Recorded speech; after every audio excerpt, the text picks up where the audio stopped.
अभी नरेश मीणा के सामने भी ऐसा ही समय काल परिस्थिति होगी। उनको गुस्सा आया और उस बात को मैं टिप्पणी नहीं करूँगा, उन्होंने गलत किया सही किया, लेकिन उनके समर्थकों ने जो पथराव किया, एक जीप पुलिस की, बाद में 12 गाड़ियाँ और जलाई और पूरे देश को नुकसान हुआ और आर्थिक रूप से इस देश के नुकसान हुआ, उस नाते से मैं आलोचना करता हूँ। राजस्थान में विधानसभा उपचुनाव में देवलियोनियारा में मतदान के दौरान निर्दलीय उम्मीदवार नरेश मीणा ने एसडीएम अमित कुमार को थप्पड़ मारा था। इस थप्पड़कांड के बाद उपचुनाव की पूरी सियासत उलटपलट हो गई है। इस घटना के बाद अब कुछ लोग नरेश मीणा के समर्थन में खड़े हैं, तो वहीं कुछ लोग उनके खिलाफ खड़े हैं। हाल ही में आरएलपी प्रमुख हनुमान बेनीवाल ने नरेश मीणा को समर्थन कर कहा था कि मैं नहीं मार पाया, मगर नरेश मीणा को 2-3 थप्पड़ और मारने चाहिए थे। वहीं अब नरेश मीणा के समर्थन में एक और बीजेपी नेता और पूर्व विधायक ज्ञानदेव आहूजा ने भी बड़ा बयान दे दिया है। नरेश मीणा के थप्पड़कांड के बाद मंत्री किरोड़ीलाल मीणा और जवाहर सिंह मैडम समरावता गांव पहुंचे थे, जहां पर गांव के लोगों से बातचीत भी उन्होंने की, मगर उन्हें उनकी नाराजगी इस दौरान झेलनी पड़ी।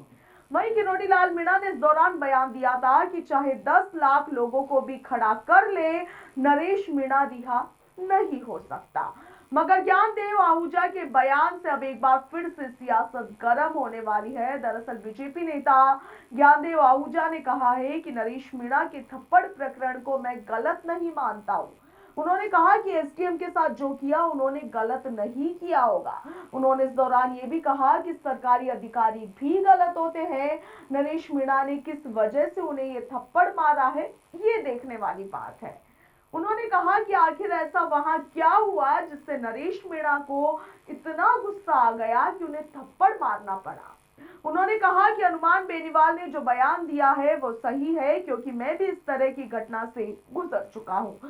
उन्होंने कहा कि मुझे याद है कि मेरे क्षेत्र में कांग्रेस उम्मीदवार के लिए सरकारी अधिकारी ने बूथ कैप्चर करवा दिया था। इसका विरोध करने पर मेरे साथ भी गलत व्यवहार किया गया था, इसलिए मैं इस पर ज्यादा कुछ कहना नहीं चाहता हूं। मगर नरेश मीणा ने जो किया होगा वो ठीक ही किया होगा। नरेश मीणा का समर्थन करने वाले ज्ञानदेव आहूजा ने कहा कि इस घटना के बाद नरेश मीणा के समर्थकों ने गलत किया। समर्थकों ने जो पुलिस की गाड़ियों को जलाया है वो सही नहीं है।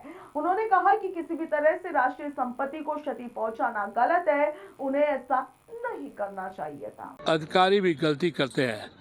मेरा आईपीएस आईएएस से आरपीएस आरएस से बहुत निकटता है, बहुत कम विवाद हुआ, लेकिन पहले चुनाव में हमारे जो एसडीएम थे श्रीमान अकील अहमद और उनकी सुरक्षा में लगे हुए श्रीमान एमयू खान, इन दोनों ने मिलकर 49 बूथ कैप्चर करवाए थे, क्योंकि कांग्रेस का कैंडिडेट भी मोमनन था, ये भी मोमनन थे। कांग्रेस का कैंडिडेट श्रीमान जुबेर खान स्वर्गीय हो गए और उनके समर्थन में तो उस समय काल परिस्थिति में मुझे भी गुस्सा आया, विवाद हुआ था। अभी नरेश मीणा के सामने भी ऐसा ही समय काल परिस्थिति होगी, उनको गुस्सा आया और उस बात को मैं टिप्पणी नहीं करूँगा, उन्होंने गलत किया सही किया, लेकिन उनके समर्थकों ने जो पथराव किया, एक जीप पुलिस की, बाद में 12 गाड़ियाँ और जलाई और पूरे देश को नुकसान हुआ और आर्थिक रूप से इस देश के नुकसान हुआ, उस नाते से मैं आलोचना करता हूँ। इस नाते से और मेरी बात को सही ढंग से, सही तरीके से, क्योंकि मैं सफाई देने का स्वभाव नहीं रखता, एक नरेश मीणा ने जो किया होगा सही किया होगा, एसडीएम साहब ने कहीं गलती की होगी, इसलिए उन्होंने स्टेप लिया होगा।